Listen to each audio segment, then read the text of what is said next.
हाँ तो प्यारे बच्चों, सभी बच्चों को ये चिंता सता रही होगी कि बोर्ड एग्जाम 2021 की तैयारी कैसे करें, कैसे मिले मैक्सिमम मार्क्स, फुल मार्क्स, किसी भी क्वेश्चन में full of full marks.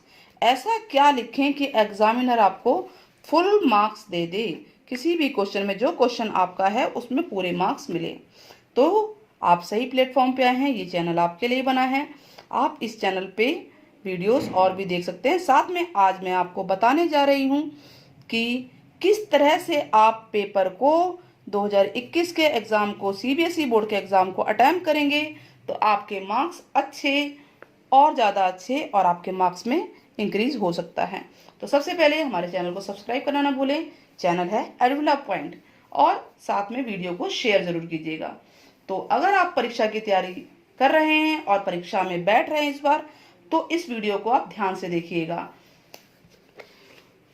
Class 10th हो चाहे 12th हो, ये वेरी इंपॉर्टेंट है आप सभी के लिए कि आप जितने भी मार्क्स की एक्सपेक्टेशन करते हैं, अगर आप इस तरीकों को, इन तरीकों को अपनाएंगे तो कम से कम नहीं तो आपके 5 से 10 नंबर हर पॉइंट पे बढ़ते जाएंगे। तो आप ये भी हो सकता है कि पांचों सब्जेक्ट या 6 सब्जेक्ट में 50 या 60 नंबर इंक्रीज आप कर सकते हैं।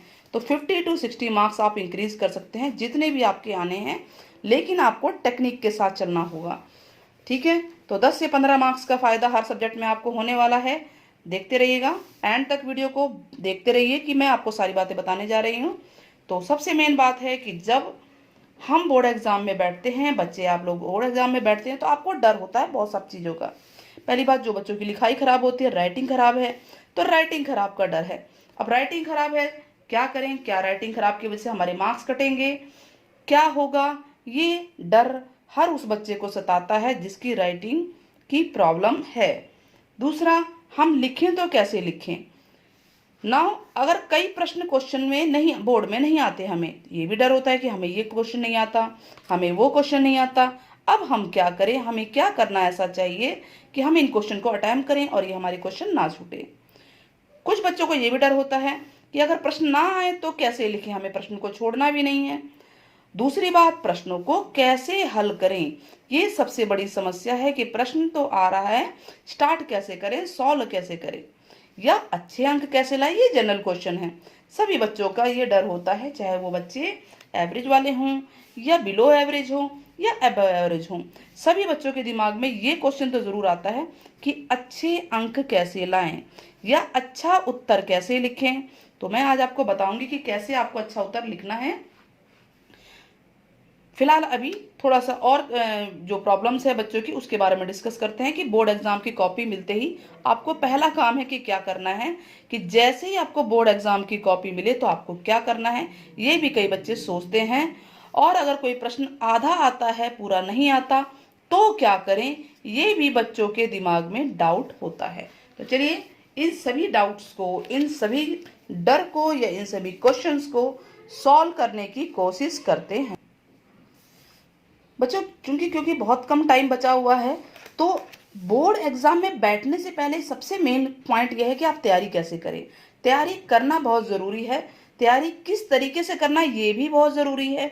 अब हमारे पास 2 महीने हैं, 1.5 महीने हैं, 1 महीने हैं या 1 दिन है, हर दिन का, हर टाइम का एक अलग टेक्निक होती है। अगर आपके पास कम समय बचता है, बहुत कम समय है, तो कम समय में आपको क्या करना है।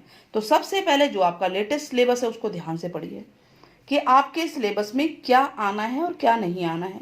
ये सबसे मेन बात है कि क्या चीज़ें आएंगी, कौन कौन सी बातें आएंगी और कौन कौन सी चीज़ें नहीं आएंगी। तो जो नहीं आएंगी उनको आपने क्रॉस कर दिया, मतलब उसको आपको देखना भी नहीं है, उनको आपको उनकी तरफ ध्यान भी नहीं देना है।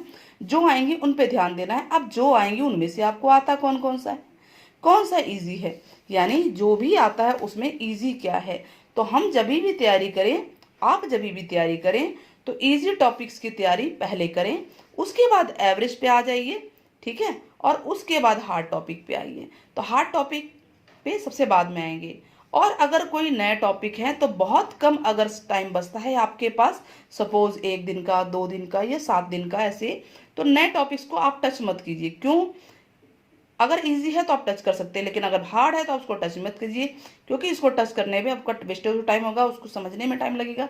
जितना इसको समझने में लगाएंगे उतना आप बाकी सिलेबस को कवर कर सकते हैं। टाइम टेबल बनाना ज़रूरी है, आप टाइम टेबल ज़रूर बनाइए कि हमें कितने घंटे कौन सा सब्जेक्ट पढ़ना है। इंग्लिश कितने, फॉर एग्जांपल 10th का ही पेपर है तो इंग्लिश, मैथ, साइंस, एसएसटी, ठीक है, हिंदी, इन सबको कितना देना है। तो आपको मेन बात यह है कि कौन सा सब्जेक्ट मुश्किल लगता है। ज़्यादातर बच्चों को मैथ साइंस मुश्किल लगती है, तो अगर मैथ और साइंस मुश्किल लगती है तो इसको आप थोड़ा सा ज़्यादा टाइम दीजिए, ठीक है। या इनमें से कोई सब्जेक्ट अगर मुश्किल लगता है तो उनको भी थोड़ा टाइम दीजिए। तो टाइम टेबल बनाना जरूरी है और इस टाइम टेबल को ऑनेस्टली, ईमानदारी से फॉलो कीजिए, अपना 100% दीजिए। अपने आप के साथ बेईमानी नहीं चलेगी। खुद के साथ अगर आप बेईमानी करेंगे तो आप अपने मार्क्स खुद क्रॉस करवाते जाएंगे। प्रैक्टिस फॉर इजी टॉपिक्स, जो भी इजी टॉपिक्स है उसकी प्रैक्टिस कीजिए। एक बार आपने आज प्रैक्टिस कर ली, फिर शाम को उसको एक बार देखिए या नेक्स्ट डे देखिए, उसको एक बार ज़रूर देखिए, लेकिन एक ही टॉपिक में मत फंसे रहिए। इजी टॉपिक्स की प्रैक्टिस को अगर आप 2-3 बार कर लेते हैं तो वो आपके दिमाग पे बिल्कुल छप जाएगी, ठीक है। रिवाइज जरूर करना है। पास्ट जो क्वेश्चंस हैं, पास्ट ईयर के, जैसे कि 5 ईयर के जो क्वेश्चन होते हैं, पिछले 5 साल के पेपर को जरूर अटेम्प्ट करना है, उनको जरूर सॉल्व करना है, क्योंकि उनसे काफ़ी क्वेश्चन निकल के आते हैं। और इस बार के पेपर में तो हो सकता है कि काफ़ी क्वेश्चन उससे रिलेटेड हो। और देखिए आपके वो जो सैम्पल पेपर भी आ रहे हैं, इस समय आपके सैम्पल पेपर्स भी आ रहे हैं, तो सैम्पल पेपर को सॉल्व ज़रूर कीजिएगा कि हो सकता है कि इनमें से भी कुछ क्वेश्चंस आ जाएं। नोट्स बनाइए, टू द पॉइंट बनाइए। जो भी लैंग्वेज का सब्जेक्ट है या एसएसटी लाइक सब्जेक्ट है या 12th के जो सब्जेक्ट हैं, लैंग्वेज सब्जेक्ट हैं, उनके आप नोट्स बनाइए। नोट्स बनाने बहुत ज़रूरी हैं। नोट्स बनाएंगे, पॉइंट बनाएंगे, टू द पॉइंट बनाएंगे, तो आपके दिमाग में प्रेजेंटेशन छप जाएगा कि हमें इस तरह से प्रेजेंट करना है हमारे आंसर को। ये बात क्लियर हो गई। चलिए आगे बढ़ते हैं। अब बात आती है कि जैसे ही आप एग्जाम में बैठे हैं, बोर्ड एग्जाम में, कॉपी मिलने के बाद हम क्या करें। क्वेश्चन तो यही आता है। तो कॉपी मिलते ही सबसे मेन बात है, सबसे महत्वपूर्ण जानकारी, जैसे कि roll number, subject, paper, code, signature, ये सब जरूर भरे। ये सब होना जरूरी है और इस कोड पे ध्यान दीजिएगा। कोड 1, 2, 3 जो भी कोड है आपका, उसको ध्यान से भरिएगा, क्योंकि जो क्वेश्चंस के सीरियल है, फॉर एग्जांपल आपका कोड 1 है और आपने कोड 2 भर दिया, लेकिन कोड 1 में सीरियल अलग है, उस क्वेश्चन के कोड 2 में अलग है। तो अगर आप कोड 1 का क्वेश्चन नंबर 10th कर रहे हैं और आपने कोड 2 लिख दिया, कोड 2 में वो 10वें नंबर पे नहीं है, तो आंसर सही होते हुए भी एग्जामिनर तो उसे गलत कर देगा ना। तो इस पे ध्यान देना है, कोड को बहुत ध्यान से भरना है, सब्जेक्ट और रोल नंबर को बहुत ध्यान से भरना है, और अपने सिग्नेचर मत भूलिएगा। सिग्नेचर इस बात का प्रूफ हो जाता है कि आप एग्जाम में बैठे हैं, आप एग्जाम देने आए हैं, ठीक है। पेपर की शुरुआत कैसे करनी है, नेक्स्ट क्वेश्चन आता है। अब आपने फिल कर लिए जो महत्वपूर्ण जानकारी थी, उसको भरने के बाद पेपर की शुरुआत कैसे करनी है। सबसे मेन बात, ऐसा कहीं नहीं लिखा है कि आप लाइन से क्वेश्चंस को कीजिए। देखिए मान लीजिए 2 सेट आते हैं, ए और बी, 2 सेक्शन हो गए लैंग्वेज वाले सब्जेक्ट में ही, एग्जाम्पल लेते हैं या और भी होते हैं, ठीक है। तो जरूर नहीं कि आप सेक्शन ए को करने के बाद ये बी करें। जो भी प्रश्न आता है, फॉर एग्जाम्पल आप ए से शुरुआत करते हैं, तो इसमें जो प्रश्न आते हैं उसको पहले कीजिए। पहले करते समय राइटिंग का ध्यान दीजिएगा, थोड़ी सी लिखाई साफ रखिए। जिसकी राइटिंग अच्छी है वेल एंड गुड, लेकिन जिसकी राइटिंग अच्छी नहीं है वो लिखाई का ध्यान दीजिए। बिना कटिंग के कोशिश करें आप अपने स्टार्टिंग के आंसर करने की।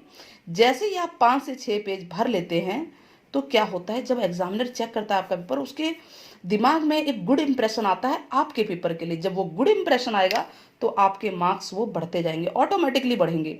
यहाँ पे 3 नंबर का क्वेश्चन है, 3 में से 3 दे दिए, 4 में से 4 दे दिए, 2 में से 2 दे दिए, और आगे अगर आपने कुछ क्वेश्चन को हल्का भी आंसर दे दिया तो भी फुल मार्क्स मिल सकते हैं उसके। क्यों? क्योंकि गुड इंप्रेशन बन गया कि इस बच्चे ने अच्छा अटैम्प्ट किया है, इसकी राइटिंग अच्छी है, इसने कटिंग भी नहीं की है। तो ये आपको ध्यान रखना है, ठीक है। कोई भी सब्जेक्ट हो, जरूरी नहीं कि इंग्लिश हो, कोई भी हो, तो जो भी क्वेश्चन पहले आता है उसको अच्छे से अटेम्प्ट कीजिए। तो पहला तो ये हो गया। दूसरी बात, क्या आधे प्रश्न, जो भी प्रश्न के आधे उत्तर आते हैं, क्या उन्हें छोड़ दे? बिल्कुल नहीं, उनको नहीं छोड़ना है। जैसे ही आपके ये क्वेश्चन पूरे हो जाते हैं तो जो उत्तर हाफ वाले आते हैं उनको स्टार्ट कीजिए, क्योंकि पैटर्न क्या है एग्जाम का, स्टेप्स के मार्क्स मिलते हैं। स्टेप्स के मार्क्स मिलते हैं। आपने 2 स्टेप तक किया, उसके बाद आपको नहीं आ रहा, तो आपको इसके मार्क्स मिलेंगे। तो ये अगर आप छोड़ देंगे तो ये तो नहीं मिलेगा ना।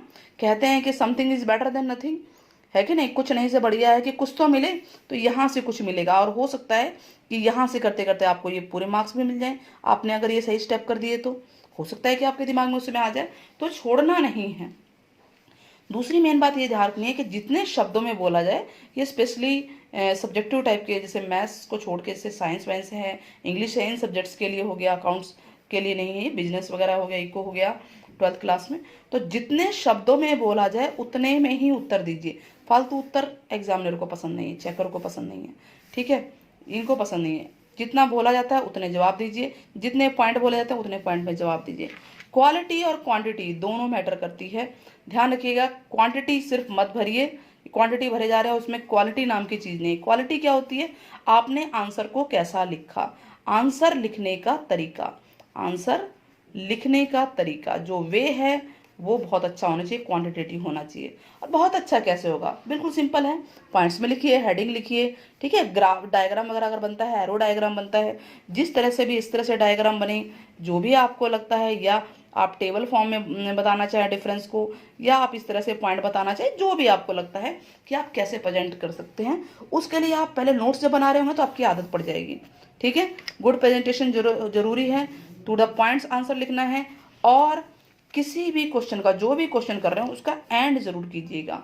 एंड करना बहुत ज़रूरी है, इधर उधर की बातें मत लिखिए। अगर आप सोच रहे हैं कि आप अगर इमोशनल बातें लिखेंगे तो उसके मार्क्स मिलेंगे, बिल्कुल नहीं, ठीक है। इधर उधर की बातें लिखेंगे क्वेश्चन से अलग, उसके मार्क्स मिलेंगे, बिल्कुल नहीं, ठीक है। जो क्वेश्चन पूछा जाए अकॉर्डिंग टू क्वेश्चन ही आंसर लिखेंगे, तभी मार्क्स मिलेंगे। स्टेप में आंसर लिखिए, ये दो बातें बहुत में जरूरी हैं। अकॉर्डिंग टू क्वेश्चन, स्टेप में मार्क्स लिखिए, और हर क्वेश्चन का एंड करना ज़रूरी है। तो इन बातों से आपके मार्क्स हर पेपर में 10 से 15 मार्क्स आपके इंक्रीज हो सकते हैं। आप सोच रहे हैं बहुत बड़ी बात है ये, अगर 10 मार्क्स भी इंक्रीज होते हैं तो 5 सब्जेक्ट हैं, 5 को 10 से गुना कीजिए, 50 आ गया, सीधे 50 मार्क्स का डिफरेंस आ गया, बहुत बड़ी बात है ये। तो आई होप आपको वीडियो पसंद आई होगी, तो चैनल को सब्सक्राइब और वीडियो को ज़्यादा से ज़्यादा बच्चों में शेयर कीजिए, ताकि वो बच्चे भी इस वीडियो से प्रेरणा लें और कैसे पेपर को अटेम्प्ट करना है ये सीखें। Take care, bye bye. Next video में मैं आपके लिए नेक्स्ट मोटिवेशनल वीडियो लेकर आऊँगी, उसको ज़रूर देखना आप लोग।